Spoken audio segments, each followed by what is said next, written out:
Welcome to another exciting episode of the Moving Spotlight Podcast, MoPo, as we're calling it, right, Corbin? Yeah, I guess. Are we calling it that? No one's calling it that yet. Mospo-po. That's what it is. Mospo-po. That's better. And it rolls off the tongue. Yeah, it really that's the rolls best off part the about tongue. So, Corbin, I have a fun topic this week, which is, what is your favorite foreign language or foreign film? Foreign film. Yeah. I took a Hungarian film class in college, and I got to see a bunch of cool movies. But my favorite one was Mephisto by István Szabó, and I think that movie is really good. It's such an actor's actor movie too. Clearly, you just let the actor kind of run with it. I really recommend it. It's a very strange movie. It's kind of about the Nazi Germany war and everything that was kind of shifting over in Hungary, and it's just kind of it's an interesting story and a very interesting cast, because he's such a weirdo and then he does all the acting things. You gotta check it out. Oh my gosh. Okay, cool. Yeah. I haven't seen that. I have a couple ones just that I want to touch on. One is Parasite. I thought was so good. It was such an interesting. Yes. I mean, that's a recent one that was really awesome. And then just for our guest later today, one of my favorites is Lola Rent. Have you ever seen Run Lola Run? Have you ever seen that movie, Corbin? I don't think so. No. Okay, it's cool. It's like it's a storyline where you see the story, what could happen, and then they replay it again, and it kind of changes. So it's almost like a Groundhog's Day with different endings, but it's more like action adventure. Oh, I gotta check that out. That's a really good one. And then the other one, it's a German one, and then the other one is The Lives of Others. Have you heard of this one? No, not at all. This is cool. This is about he's a East Berlin Secret Service police, and he's conducting surveillance, and then he kind of starts to get pulled into the people's lives who he's spying on. Ooh, yeah, and it's really good because he's supposed to be objective and stuff, but he kind of gets pulled into it. That's a cool story. That doesn't get talked about a lot. That's a cool. Yeah, that's interesting. It's a very interesting one. So, but I love it. I'm glad we dove into that. And I think, there's so many great, just films in general. And I don't think we get exposed to enough of them. But maybe our guest today can add some more light on great films around the world or TV shows. Today we have actress, model, and creator of Move It Mama, my friend, Birte GLANG. Birte, so glad you're here. Hello. Hi. Hello. Thanks for having me. Really, of course. Really nice to be here. Yes. Great to be here. So I saw you holding your tongue when we were talking about some of those movies and stuff. Any thoughts on the ones we mentioned? No, I love it. Lola Rent. Lola Rent. Yeah. It's already, how old is that already? It's already, I don't know, 10, 15, 20 years? That's why I mentioned Parasite first, because I didn't want to seem like all my references were from 20 years ago. Yes, 100%. No, but there are not so many great German films which got very well known internationally. So I guess that's one of the few. Yes, exactly. Yes, that's true. Exactly. Yeah. Yes. Sometimes it's also, what catches fire and kind of gets, people have seen. Yeah. Any to add to that list? They don't have to be German, even though, what comes to mind, something else funny. There is an actor, a German actor, and he's only famous because of the film Gladiator, which is also super duper old. Yes, and he was just one of these gladiators in there. He was the one very, very tall one, and he's German, and he got just famous because of that. And then moved to, he's a best friend with Arnold Schwarzenegger. They're very good buddies. And he was also Mr. Universe, but in Germany, when he comes to Germany, he's always one really big superstar, even though, he's not that big actor maybe, but he was in the Gladiator the Gladiator. That's so cool. My gosh, that's crazy. Well, I want to talk about you, Birte, because I met you a long time ago. We've been friends for a long, long time. And what I wanted to discuss is, you are in the entertainment business, but you started off as a lawyer, correct? Yeah. So what I'm curious about is, how did you make that leap, and what kind of inspired it? Because I think some people sometimes are thinking about, changing paths or changing careers. So what kind of helped you kind of think about that? I think I always thought about being an actress, or when I was 6, I wanted to become a clown. So I always wanted to have something with entertainment.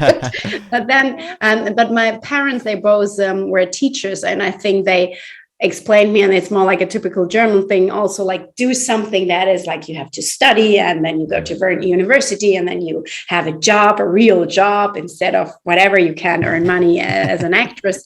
And so I thought, oh, okay, then I study something. So I studied law because I don't really know why I studied law. It's like, okay, law sounds good, like being a lawyer or something like that. Oh, that sounds good. So I studied law. And then, yes, I finished that also there. So I made my degree in law, but I never ever worked as a lawyer. And then while I was studying, I worked as a model just because I needed to earn some money, and that worked out very well. So I traveled like all over the world for that. But Birte, how did that first start? Did someone like kind of discover you, or did you go into an agency? I think it's kind of curious, the origin. Like, what was the origin? Yeah, I think it was like that. You get, and I mean, in Germany, it's not like I mean, if you live in LA, then I mean, it's very normal. Everybody's a model and everybody's an actor there. Yes. But so they were people who from agency, and they ran around with their business cards, and I got some business cards, but I thought like, no, this is not serious. I don't call them, and what is that?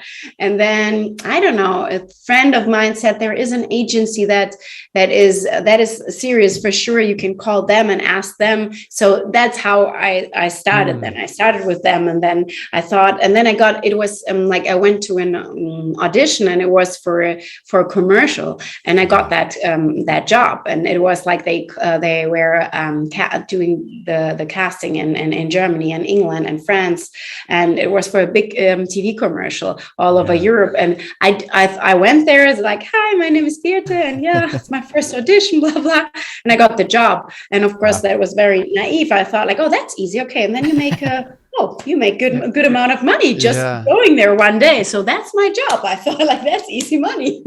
Of course, it's not always like that. It's not always like that, but it's interesting what you said, because I remember growing up in Wisconsin, and I didn't know anyone that was an actor or a model or a writer or director. And then I dated a girl in Chicago who was doing some modeling, and I was like, oh, I met someone who's like connected to that world, and it was really interesting. It kind of opened my eyes that, oh, it's like normal people do it, in a sense. I mean, not always normal, but like just like, oh, it's possible, and I think that's kind of interesting when that kind of door opens, and you're like, oh, okay, there's a possibility here. Yeah.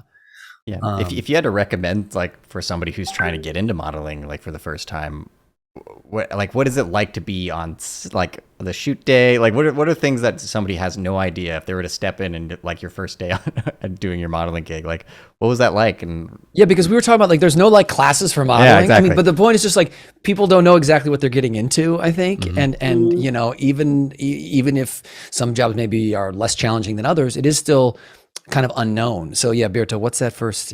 Great question, Corbin. Yeah. I think it changed nowadays because there's so much on social media and so on, and there are different things. And then also people are paid because they are an influencer, and that's different, of course. But these are different jobs compared to, there are still these jobs for magazines, for catalogs out there, and so on. And I remember that they also told me, like, look up some magazines, look up some brochures, or some, do you call it catalogs? The one where you have like what all the clothes in there, like sure. Yep. Yeah. Yep. So look it up and look how they pose, so that you learn how to pose and like how to move your body, and also depending on what kind of shooting it is. Is it for bikini? Is it for bathing suits? That's something else than for whatever, for winter jackets or something. Or in a magazine, it's different again. So this is so they told me that, and I did that actually. I really looked it up, and I stood in front of the mirror and tried to copy those poses, and it helped, because they always said like, oh, she's great with posing, she knows like she can move and so on. So that was really, really helpful, and very, like, an agent from very early on told me that. Wow. I think that's great. And I've just heard from photographers a lot that, like, actors that are also like models, it's usually good because they know kind of how to move, and they know how to be comfortable in front of the camera. And sometimes that just doesn't come very natural to people, so you have to put a little time in, a little effort, a little research, right? Figuring that out. I'm imagining somebody just saying like, just watch a movie and just do what they do. that's the instructions. It's just do it. It's easy. A little different, I guess. So how did the leap from modeling kind of bleed over into acting, Birte? How did that kind of happen? I mean, I always did a lot of TV commercials, but you know, commercials are very different from film and TV. So, but that was kind of the first step. And then some directors said, like, why don't you try acting? And I said, like, but I'm studying law, and now I can't go to an acting school. I'm already like 25 now, or 24. I was like, I think that's you were ancient. You were so old, so old, Birte, so old. I thought that was really old. It's not so. Everybody. It's not. No, it's not. It's never too late. No. But so and then in the end, I said, no, you know what? I took, because some told me then, yeah, or you don't go to an acting school. You don't have to go there anymore. You can also take lessons. There's so many good coaches out there, and so that's what I did. So in the end, I studied 2 years with one very old lady, I would say. She was very special in many ways, but I learned a lot. And that was like my first step into it. And was that in Berlin, or where was that, Birte? Where was that? That was actually in Cologne, close to Cologne, where I live now. And but I always drove here. I lived 1.5 hours away, and I drove here 3 times a week just to study with her 3 hours each time. So 3 times a week, 3 hours. And I did that for, almost 2 years. Like maybe the second year was like 2 times a week, but I did that. And then after that, I got my first job, and it was a little bit like the first modeling job. Again, like I went to that audition, very naive, and I said, okay, blah, blah, blah. I was, of course, prepared, not like the modeling audition. And then I got that job, and that was a serious regular on a very well-known German TV show. And I was in there, and I didn't even know what I was getting into there. And I think I learned more and more while I was on the show. And then I studied with another coach, and even while I was on the show, I was preparing each and every scene with that other coach, even though they had coaches there. And I always, like each weekend, I did that with her, like all the scenes, and that helped. That was basically also school for me, and I stayed with that show for about a year. And was that, Birte, was that like a kind of like a soap opera, I thought, or no? Yes, it is like kind of, just the soap opera. It has a little more quality than yes. I mean, yes. But I mean, honestly, also in America, this is all, they always say, oh, that's a soap opera. It's so much work, and they have to learn so many lines and have to just deliver all the time. And now I can, because now I did all the things. I did film, I did TV, I did the dailies, and it's all, I have the biggest respect for all these different things out there, or movies and films and shows out there, because they are all you can, if you want to bring something into it, you can do that. And of course it's of course there is not so much time, and of course then you have to deliver faster, and of course the quality in the end can't be the same than in a movie where you have, like, where you're shooting whatever 2 minutes a day or something. Well, were you learning, like, was it like a new episode every 10 days or each week, or what was the turnaround on that show? How quick was it? No, that was really, we got in the end, I mean, they really shooting 5 episodes. They shooting an episode per day, you can say. They shooting 30 minutes per day, 30 minutes. Wow. Broadcasted per day. And then you have like half an hour per scene. You come in there, you just do it once or twice, and then it's like, and then you have like also the lights and so on. It's changed within a minute. They change everything, so it's really fast.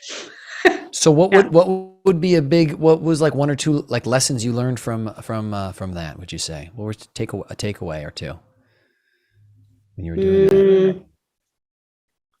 That no matter what's around you, that you stay focused. Because what I really didn't like is when an actor is like, okay, I can't play because that man there is too loud and blah, blah, blah, blah. It doesn't matter. Oh, yeah. You have to, I mean, that's one thing. Of course, sometimes it's frustrating if somebody is not quiet there at all, but you have to just be able to just focus. This is the room, and there you have to be. And no matter what's around you, you just have to learn that. And also, that private things is like, you have to leave that outside. Like if you have a migraine or so, I know that sometimes I felt one day I felt just horrible, like, but it's what it is. You have to deliver, you have to do your job there. And then, and that's also part of the job. And I think that's what I learned there, that you just stay really focused and that you do your job, and it's a job, and it's not just art. There it's a job, and you have to deliver no matter what. Where did you learn this discipline from? Is this from your acting coach, or like where did that come from? I think maybe it's also more from my parents already, because this is also like, it's not that they were super like strict all the time, but they always, like, everything I did, I always also want to, I was very disciplined on that. And I think without that, you also can't be successful, like not as an actor. I mean, especially in the industry, like you work like in America, you just can't, and I guess nowhere, like, because there are so many people out there, and it's so important. You can have the greatest talent, but I know like most of the coaches, they tell you like, okay, that's maybe 10% of it, unfortunately, but that's what it is. Yeah. Wow. Yeah. I think that's a great point. And I was thinking about what you said on set, when it's kind of, you know, I've been on a lot of sets too, where it can be kind of chaotic, let's say, and your job is, you know, whatever's in this frame, they don't see what's going on outside of it. They don't see if people are in a good mood or bad mood. They just want to see what's in that frame. And one advice I like to give people is to like let someone know, like the first AD or you know, producer or whatever, like, I'm going to be around the corner, and try to find a quiet space for yourself if that's the way you work best, right? So you let them know where you are, because you just don't want to wander off, because that's the worst. Also, when they can't find someone, they're like, we need to shoot. That's the worst. But if you let them know, and then you go find, you know, your quiet place. I try to almost always do that now, where I'm like, oh, okay, this is a little corner where I can put my stuff, I can have my script, and it's great because I get my little, you know, quiet time. And then on the last movie I was on, other actors would come over and they're like, hey, you want to run stuff? And then we'd run stuff there, and we'd be away from kind of the chaos and the stress that is, you know, just happens on a set, especially on long days. And then it helped, you know, bring that good energy to, you know, what you were shooting, right? Because that's perfect. Yeah. Because there's definitely work involved. So Birte, you were, you know, working on this show for a while, and then after a year, did you decide, I don't want to say you got fired, but did you decide to do something else, or what changed? I didn't get fired, really. I didn't think you did. I think you did. Just say, but I didn't understand that it was a great chance they gave me, because they even offered me more money. They said, you got more days off, and we support you if you want to do other films as well. Sure. And I said, thank you very much. That's awesome, but I don't want to stay any longer. I need to see the world. I need to see everything. Okay, that was just the beginning. And of course, I really had no idea how difficult it can be, and then you go to auditions, that is very frustrating, that you have a no more often than a yes, and so on. So, but I think what I see now is, and I try to get back to that point, this naive, this like this, I don't really overthink a lot of things. I'm not afraid or whatever. This mood or this like feeling helped me a lot at the beginning, because it was not that I was not prepared, that's something else, but to feel free, to not have to be free. That's it basically. Then you can play so differently. I mean, everybody knows that. Then and I think that's something I lost later on for a while, because when you always hear no, or somebody says no, you have to do it this way and that way, then you start to doubt yourself, and then the problem really starts, because then you can't show what you can really do, and you're not free anymore. You're trying to kind of, when you don't know any of the rules, you're like, hey, I'm loose, I'm free. And then as you start to learn the rules, then you're trying to do it right. Then you're hearing no's. Then exactly, like you're kind of getting in your head. Because I think, you know, actors, especially, that you go through waves, and then you kind of have to get to the next phase of that, where, you know, maybe you know the rules, but you're like, okay, in this sense, I'm going to kind of forget it or not worry about it. I'm going to kind of focus on what I'm, you know, and I think, you know, that a lot of actors go through what you're talking about, where, oh, it was super easy. I booked my first 2 commercials and my first thing, because, you know, I wasn't even knowing how much pressure or like how this could change, you know, things, right? Yeah. So after that, then when you left, then were you then auditioning for other shows? Were you? Yes, I started, and they said, okay, this will take you at least 1.5 years to get a big other role now after such a show, because your face is on that show, and then you are connected for them to that show. So it will take you. Make sure you know that. Like, don't be impatient.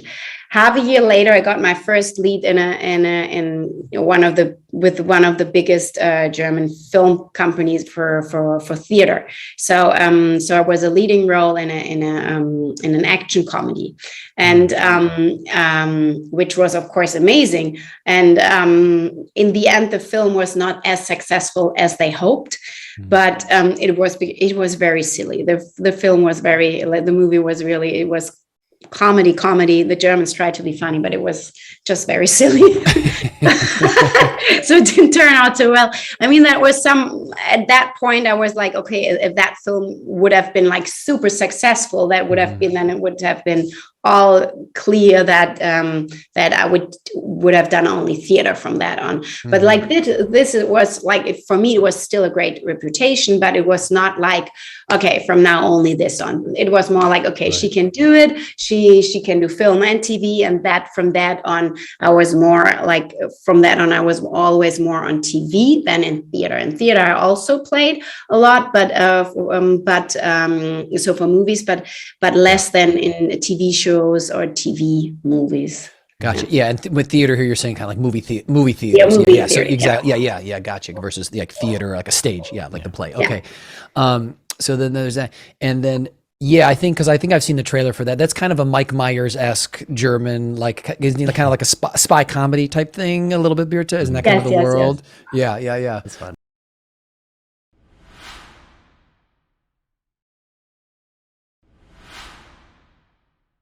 Corbin, didn't you have a question or thought in that world? I thought. I was curious, like, with your kickboxing background, did that help you land that role, like in kind of the fun world with that, or yeah? I mean, I didn't have to do that in the audition. Yeah. But I think it definitely was. It was important for it. Yes. So sure. I guess it helped. Yeah. How did you? And it was, honestly, it was until now. It was still. I had the most fun with all the stuntmen to train all these scenes. It was just amazing. It was so much fun. Yeah. I've never done any like fun stunts like that before. Like, what was that experience? How did that?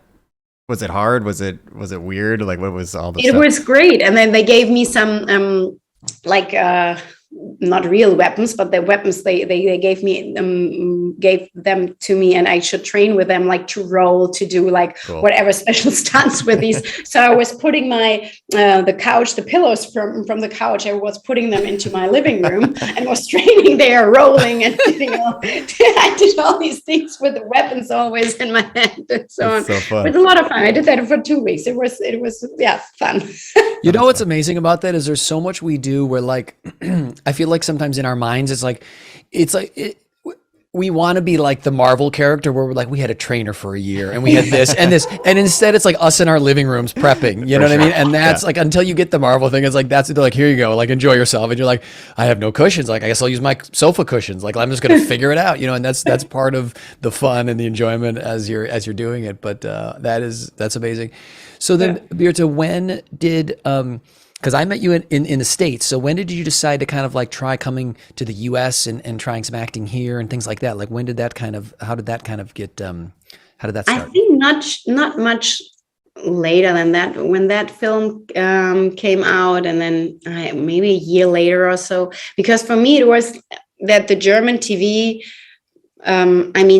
now it's getting better because there's Netflix and so on, but at that time, I didn't like a lot of German shows, I have to say, especially TV shows, not at all. For me, it was all too depressive. It was all, but not in a nice way. It was not dramatic. It was depressive. Yes. And so I said, no, I don't want to stay here forever. And that's why I came then to Los Angeles. Again, I had no idea. I mean, but like, I guess everyone, no matter where you live in the States, and then you move to LA or to New York, and you have no idea what you're getting into there. Yes, no idea. And if you did know, you probably wouldn't do it, but it's good not to know, that helps, that kind of ignorance usually. Yeah. And then Corbin, we met, it was so interesting because, so I speak some, ich spreche Deutsch, I speak some German, and Birte came in for this thing I was working on, and I heard a bit of her German accent, even though her English is amazing. And afterwards, I was like, "Hey, I'm working on my German. I can help you with your English if you're auditioning. Like, let's connect." And she was like, "Okay." and then we started working together, which was so wonderful. So we'd spend like an hour. She'd help me with my German because sometimes I had some auditions either with a German accent or in German or just in general. And then she'd have stuff that she was auditioning for in English, so I would help her.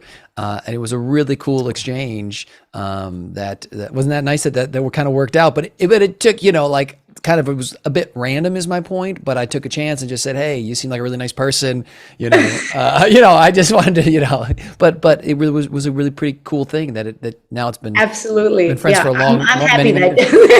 you came over to me. Yes. Yeah.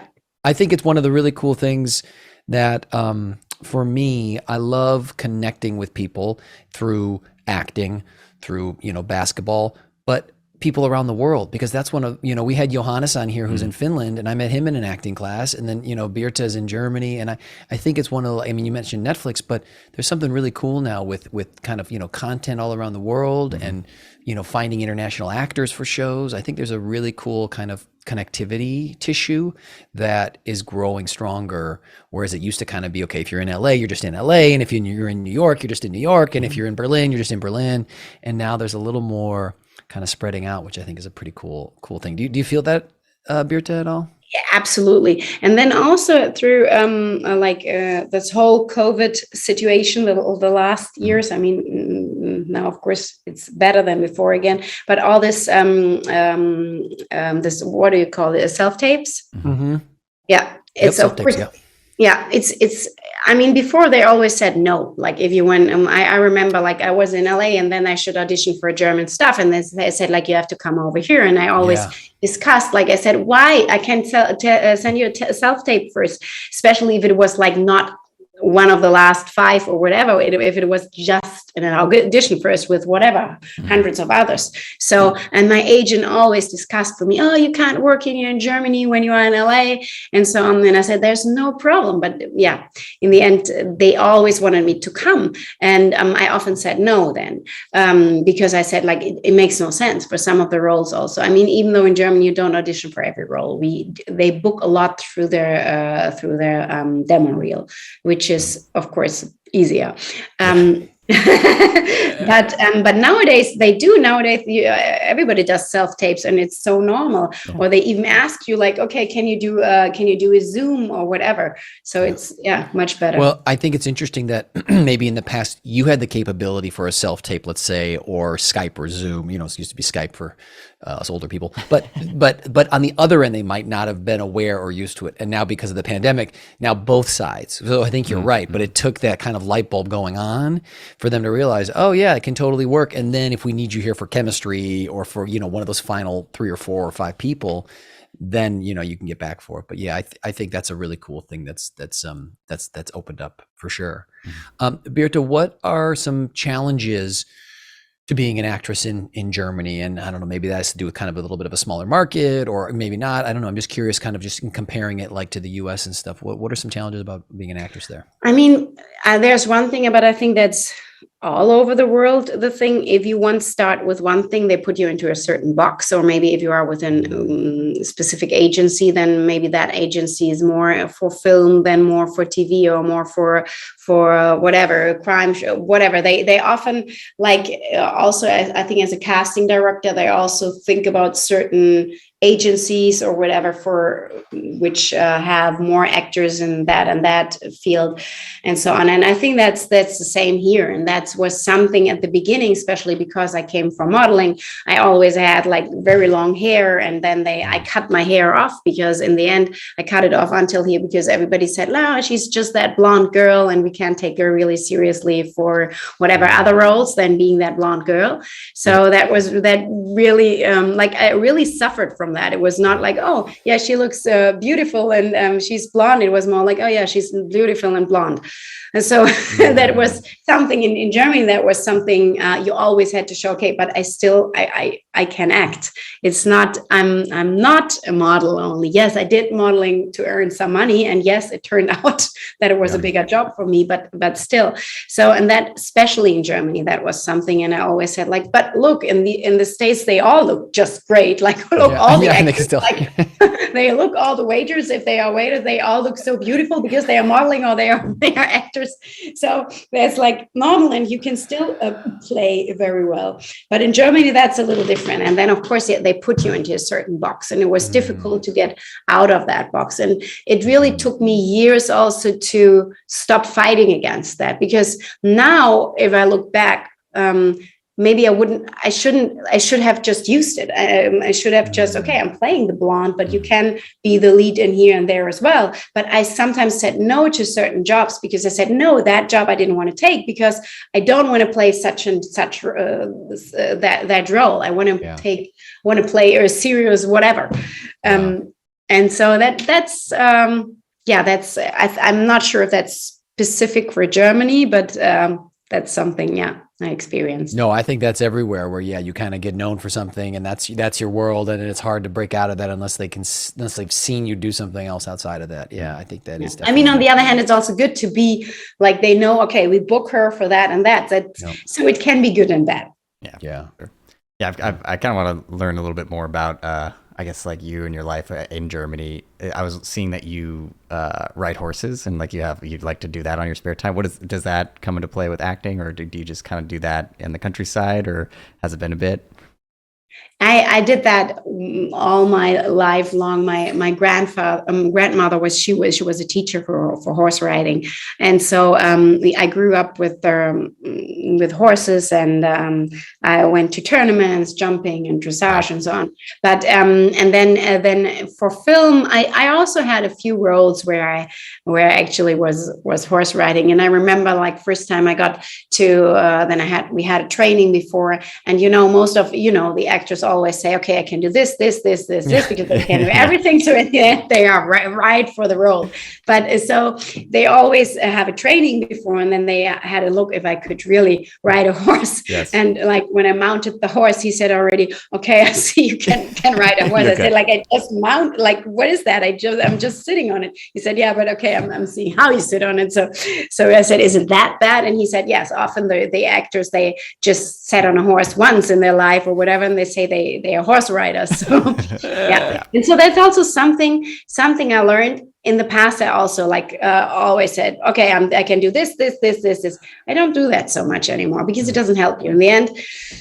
If you really get that job and you can't do it, it doesn't really help you. It's true. Like certain things that you really can't do, you should not say you can do. Yes. Yeah, I definitely would not be able to ride a horse. That would be, I wouldn't even know where to begin.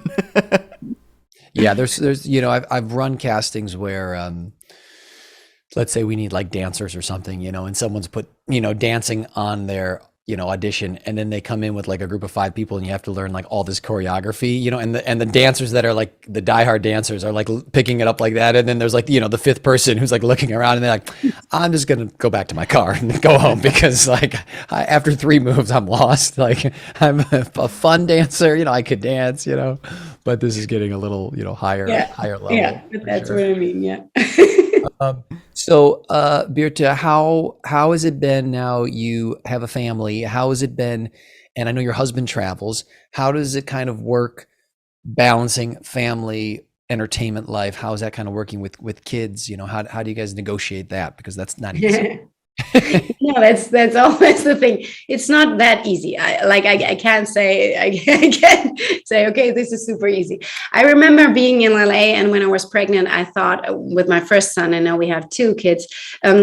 At first, okay, that will be easy. I have the baby and then I continue just as I did before. Yeah. Unfortunately, it didn't work out that way because even like sometimes then you get an audition in the evening and you should be there early in the morning. And then especially it's because my second language. So it's even more difficult for me to prepare. Then, okay, I'll have that within a few minutes. So in German, of course, it's easier than in English for me. So, and then whatever, you didn't didn't sleep all night long, and then this and that, and you're just too tired to prepare. You can't. You just fall asleep.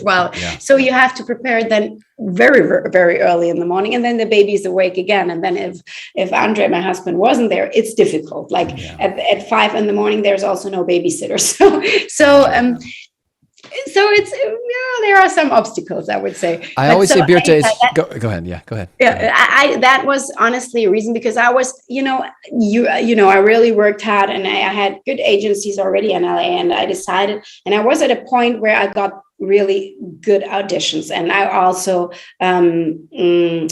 got the jobs, booked the jobs, or was very close. And I remember I was just pregnant, and there was one role, a lead in a new Amazon Prime show, and I couldn't do it because then the visa was just expired, and then and then I got my new visa a little later, so I couldn't do it, and it was really a big job.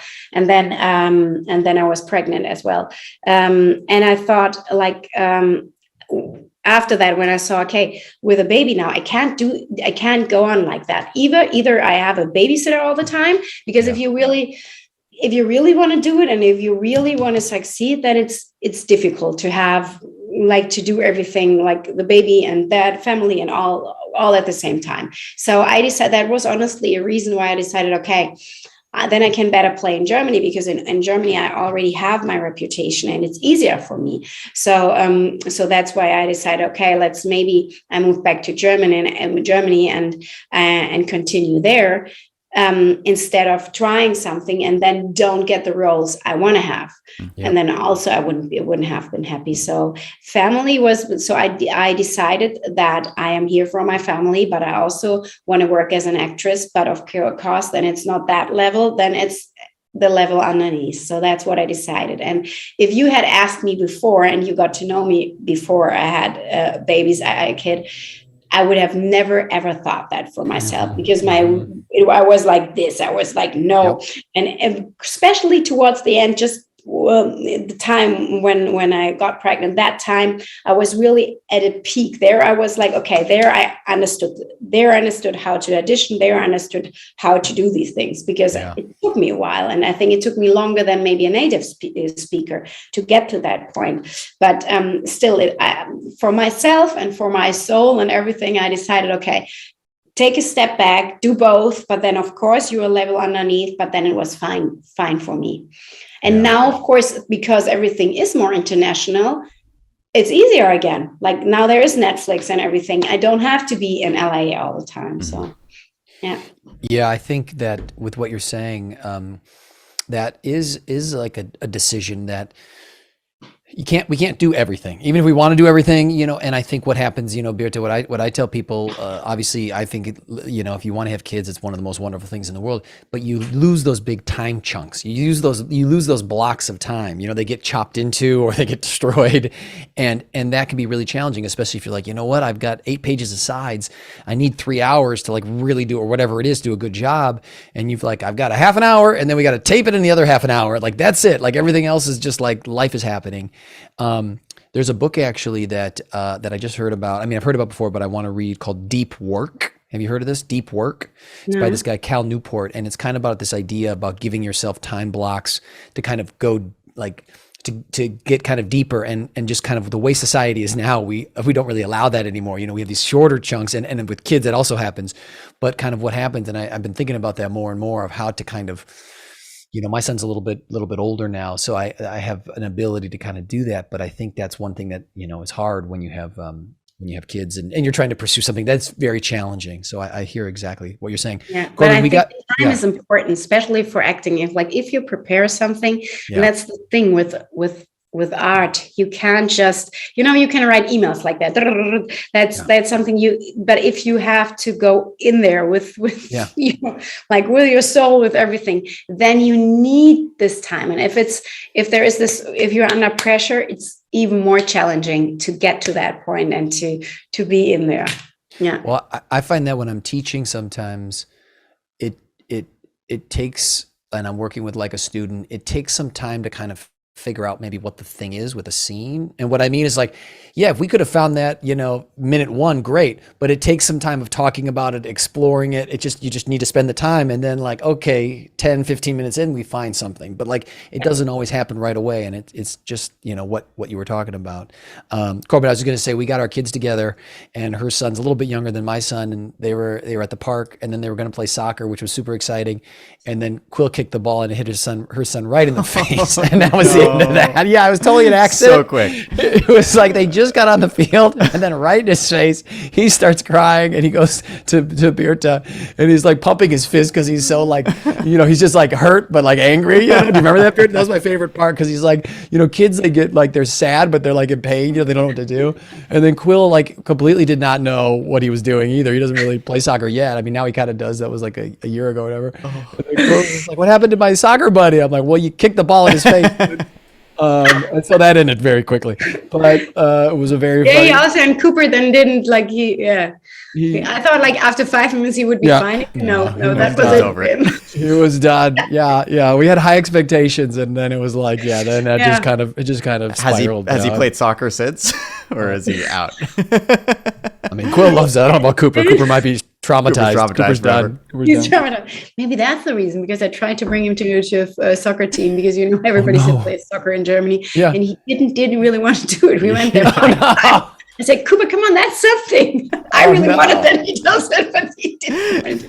But I try again. You do, you try again. That's all they do in Germany. They all play soccer. They don't have American football. They don't have nothing. No, they play soccer. You got to do soccer. You have to. Birte, I want to talk about something that is that's interesting to me, which is you created your own app and your own program called Move It Mama. How did this come about? This is really, really cool because I think, it definitely deals with fitness, which I think is, important just as people dealing with mobility and strength, and also as actors and performers. But I'm curious how this app and this whole thing came about. I think it started because I needed something myself, because when I was pregnant, I thought like, okay, I wasn't sure anymore. What am I allowed to do? Like when it comes to fitness, because everybody tells you something else and everybody knows better, and friends tell you something, and parents and whatever. And I remember Andre, my partner, who said like my husband, who said like, oh no, now you have to be super careful. You can't do that anymore. No more fitness. I said, yeah, come on, are you crazy? Of course I can. But that was already like, he said, no, that's not good for the baby. So like, how do you want to know? Oh, I heard it. So and I heard it. That's the thing. So so in the end, long story short, because it would be a long story, I gathered people from LA, from Germany, from Austria, experts in that fitness field, but also like gynecologists and midwives, and we created a fitness program, and not only like a very soft program for pregnant women, but we really for cardio and toning and belly and for everything you need, stretching, everything, and then starting from the beginning of the pregnancy, but then really up until now 3 years postnatal. But basically it's then we call it Mama Fitness. It's a niche, of course. Basically, in the end, it's a good fitness program. But of course, like there are so many fitness apps out there, and this is then more specific for the women, for mommies and so on. And it is, but it was much more complicated than I thought, because of course, at first, also there, I started very like naive, very free, and very let's go for it. We put a lot of money into it. We filmed all the workouts in Los Angeles and around Los Angeles when I was pregnant, and then postnatally as well. So we filmed all the different phases and stages, and then I put it together. And first we thought about like DVDs, but DVDs also 5 years ago is already like there, and nobody wanted to have DVDs anymore. So we thought about an app, and I thought like you create an app once and then it's ready to go. In the end, if you create an app, like every month, people have to keep developing it. So you're paying always, people say like you're paying a rent, like a rent for your apartment, that amount, you're already a good rent, you're already putting into that app. And it's like that. So paying a lot of money into it. And if it's not successful, that's why the apps are out of the market very quickly again. And it took us 5 years now in the end that we are now at a point where we really start making money, and that we really that have a good reputation. And it's in English and German, but of course we started advertising it in German speaking countries first. And but it's intense. It's a lot, but I see that the mommies, like, the feedback is amazing. They, like, just now there was a mom who sent me an email that she trained with my app for her 4th and 5th pregnancy and wow. beyond. And she said, like, she sent pictures and she looks just amazing. And she said she had no pain at all throughout her pregnancy. And she did have that for the first 3 pregnancies. So that was like, I really, when I read the email, I had goosebumps. I thought that this is the reason why I started it, to help people. And often when you do something like have a business, you lose the reason or the feeling, why you started, because it becomes a business in the end. But that's I think what keeps me going then, and what makes it successful then is to have that, to be there with the emotions. Of course, you have to see their numbers as well, but really put your heart into it. Yeah, I love that. Yeah, and with that, where can people find out more? What's the best place, Birte, if they want to find more about? You can also just go to the App Store, Google Play Store, and type in "Move It, Mama," "Move It, Mama," Mama, MAMA, because we use the German Mama. So yes, and then you'll find it. There's also a website or Instagram. Instagram is also "Move It, Mama." What is it? This underscore. Underscore. Thank you. Underscore official. Yes, but I think the easiest is really to look it up on the App Store. That's great. That's great. Corbin, I think we're getting pretty close to our favorite part of the show, which is your best bad acting. Okay, so Birte's eyes got big for those that can't see. So Birte, we're gonna send you a quote in the chat, and if you don't know what it's from, this is one we found. So this is and the point is not to recreate. It's from the movie Alice in Wonderland. The point is not to recreate what someone else did. Like for this was Anne Hathaway. Make it your own. Have fun with it. You can give it an accent. You could translate it. I have that. I bring that accent. You can bring the accent for sure. I got it. You could do it in German. You could do it. Just have fun, and then we might have fun and give you like a redirect or something just to play with it. But the point is just to be bad, have fun, go over the top. So this is okay. I just have to read it first. Sure. Should I read it out loud? Do they? If you like, No, if you like, whatever. This is just a look behind the curtain for everybody. Okay, why not? Yeah, and then I should say that, or what is there? Yeah, we want you to act it like if you were doing this, like the camera was on you and we were recording it. Yeah. Okay, when I say this, so then the other people can hear it already. So Alice, you cannot live your life to please others. The choice must be yours, because when you step out to face that creature, you will step out alone. Yeah. Okay. Mm-hmm. Okay. Okay. So think about a choice you want to make, and then go for it. Okay. I wonder if I should do that in German. Whatever you want. Would that be fun? Mm-hmm. Try it. Let's try it. Let's do it. Let's do it. And I have to translate it first. You cannot live your life. Okay. Alice, weißt du was? Du kannst nicht einfach leben, um anderen zu gefallen. Das geht nicht. Du musst deine eigenen Gedanken haben. Du musst deine eigene Decision, deine eigene Choice treffen. Ich kann noch nicht mal Deutsch sprechen mehr. Und danach, you understand me, right? I did. She said she can't speak German anymore. She's been speaking so much in English. I got it. Choice in German. Choice. Okay, good. Okay, I got one for you. I want you to do it in English. And I know we appreciate soaps, but I want you to do it as a bad soap opera actor. Yeah, really? Okay. Yeah. Okay, that's okay. Alice, you cannot live your life to please others. The choice must be yours, because when you step out to face that creature, you will step out alone. Yeah, so fun. That's so fun. That is perfect. That is perfect. I have a fun one. I want you to be like working out with it or stretching or something, kind of like your Arnold Schwarzenegger, like getting ready to say this. Okay, yeah, that's good. Alice, you cannot live your life to please others. The choice must be yours, because when you step out to face that creature, you will. Oh, the water. That was. I love that the water jug was like a gallon water jug. That was awesome. So big. That was great.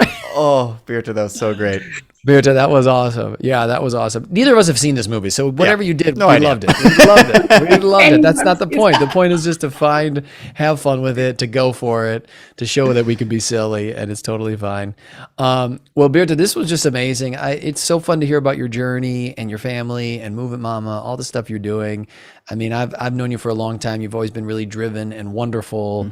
And, you know, you and your husband are great people. And I'm happy for you. You got the 2 kids now. It's super, super exciting. Thank you. I can only give that back to you. Yeah. Well, I appreciate that too. So thank you so much for being here. We really appreciate your time and, you know, hearing about your journey, and hopefully it inspires other people, you know, internationally to, you know, pursue it where they live, or to check it out and, you know, check out entertainment in the States, whatever they want to do. I think that's really cool that, you know, you're carving a path. You're doing this, you know, it's great. Thank you. So, Thank awesome. you. Well, thank you so much. We appreciate it, and enjoy the rest of your evening, because it's later there than here. True. It's later here, yes. All right. Awesome. All right. Thank you, Birte. Thanks. Gute Nacht. Oh, wow. Gute Nacht. Or tschüss. You could say tschüss also, Corbin. Tschüss. Okay, bis bald. Tschüss. Bis bald.